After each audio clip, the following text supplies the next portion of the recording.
سمندر میں ڈوبنے والے ننھے شامی بچے اعلان کردی جن کی تصویر دنیا بھر میں وائرل ہوئی تھی اور دنیا کا ہر وہ شخص جس نے اس تصویر کو دیکھا تھا وہ ایک بات ضرور اس نے افسوس کیا، اس کی آنکھوں میں ضرور آنسو آئے تھے۔ یہ وہ بچہ ہے اعلان کردی جسے 2 ستمبر 2015 کو ترکی کے ساحل سمندر کے پاس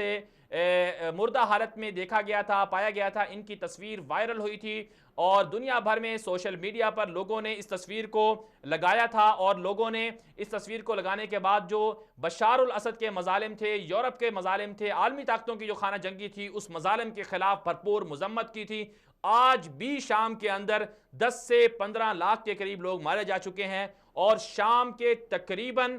60 لاکھ سے زائد شامی جو ہیں وہ مختلف ملکوں میں دربدر ہیں، اپنے گھروں سے ان کو نکال دیا گیا ہے، ان کی زمینیں، ان کا کاروبار سب کچھ چھین لیا گیا ہے۔ تو اعلان کردی یہ جو بچہ تھا اس نے دنیا کو جگایا اور دنیا کو بتایا کہ شام کے اندر کس طرح سے بچوں پر ظلم ڈھائے جا رہے ہیں۔ ہزاروں کی تعداد میں بچے ہیں جنہیں قتل کر دیا گیا ہے بشار الاسد نے اور ان کے حلیف جو اتحادی تھے، روس، ایران، امریکہ، یورپ، ان سب نے مل کر۔ تو اعلان کردی کے نام پر